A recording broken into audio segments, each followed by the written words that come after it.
আল্লাহ পাক সুবহানাহু ওয়া তাআলা সূরাতুল মুদ্দাসসিরের 42 নম্বর এবং 43 নম্বর আয়াতের মধ্যে আল্লাহ বড় সুন্দর করে বলে দিয়েছেন, যারা বেনামাজি আল্লাহর দেওয়া নামাজ, আল্লাহর দেওয়া ফরজ বিধান নামাজ তরক করবে তথা বেনামাজি হয়ে ইন্তেকাল করবে, ওই বেনামাজির শাস্তির ব্যাপারে আল্লাহ কুরআনে পাকের ৭৪ নম্বর সূরা সূরাতুল মুদ্দাসসিরের ৪২ নম্বর আয়াতের মধ্যে আল্লাহ বলেন, মা সালাকাকুম ফি সাকার, জাহান্নামীদেরকে জিজ্ঞেস করা হবে। সাকার নামক এক জাহান্নামীদেরকে জিজ্ঞেস করা হবে, তোমাদেরকে সাকার জাহান্নামের মধ্যে কিসে নিক্ষেপ করেছে? জোরে বলুন না সুবহানাল্লাহ। তারা তখন উত্তর দিবে, জাহান্নামীরা উত্তর দিবে, ক্বালু লাম নাকু মিনাল মুসাল্লিন, সূরা মুদ্দাসসিরের ৪৩ নম্বর আয়াতের মধ্যে। তারা তখন উত্তর দিবে এভাবে, ক্বালু লাম নাকু মিনাল মুসাল্লিন, তারা বলবে আমরা নামাজ আদায়কারীদের অন্তর্ভুক্ত ছিলাম না বিদায় আজ আমাদেরকে সাকার নামক জাহান্নামের মধ্যে নিক্ষেপ করা হলো। জোরে বলুন না নাউযুবিল্লাহ।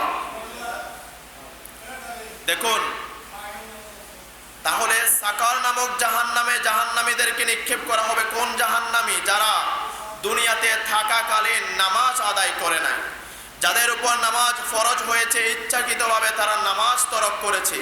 আল্লাহ বলেছেন তাদেরকে আমি আল্লাহ জাহান্নামের নিম্নতম স্থানের মধ্যে দাখিল করব।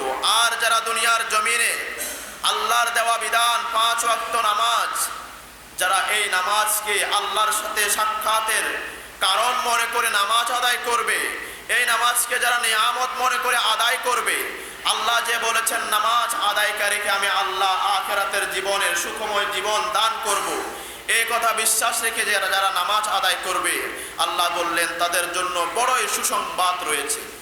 আর যারা বেনামাজি, এগুলো জানার পরেও ৫ ওয়াক্ত নামাজের আজান শোনার পরেও ঘরে বসে থাকে বা বিভিন্ন জায়গায় আড্ডায় নিয়োজিত থাকে, শয়তানের ধোঁকায় পড়ে নামাজের জন্য আসে না, আল্লাহ বললেন তাদের জন্য অবশ্যই অবশ্যই শাস্তি অবধারিত রয়েছে। জোরে বলুন না সুবহানাল্লাহ।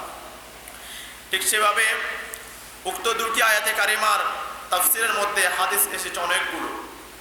কুরতুবী শরীফের মধ্যে একখানা হাদিস এসেছে এবং ইবনে কাসির রাহিমাহুল্লাহ তাফসিরে ইবনে কাসিরের মধ্যেও হাদিস এনেছেন। বেনামাজির 15টি শাস্তি রয়েছে, বিশেষ 15টি শাস্তি। তার মধ্য থেকে দুনিয়াতে তার জীবদ্দশায় জীবনে থাকাকালীন তাকে 6টি শাস্তি উপভোগ করে তারপর আখিরাতে কবরের জগৎ বরজাখের জগতে যেতে হবে। তার মধ্য থেকে দুনিয়াতে শাস্তি হলো 6টি শাস্তি।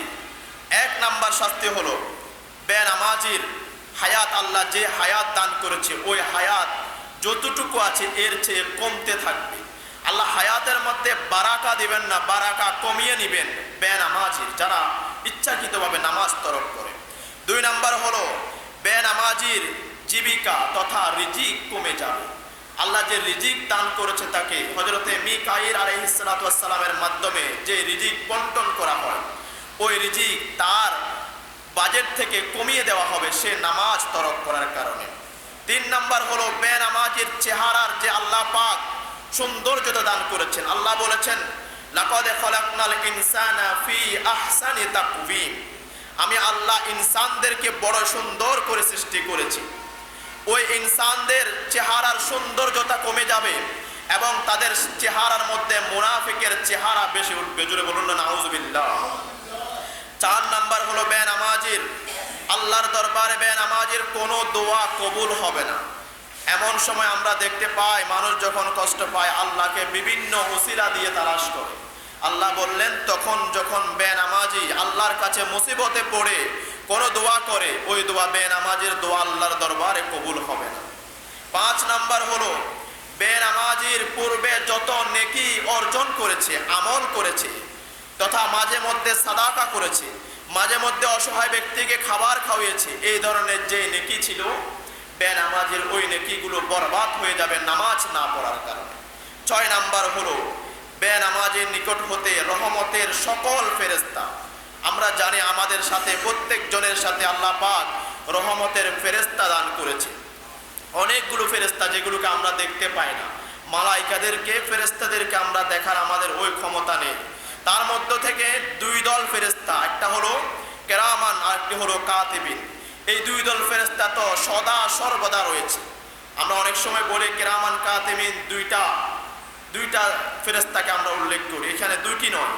কিতাবের মধ্যে এসেছে কেরামান কাতিবিন মানে হলো দুই দল ফেরেশতা। ওই দুই দল ফেরেশতা আপনি কি কি করছেন, আপনার নেক আমল বদ আমল অবজারভেশন করছেন।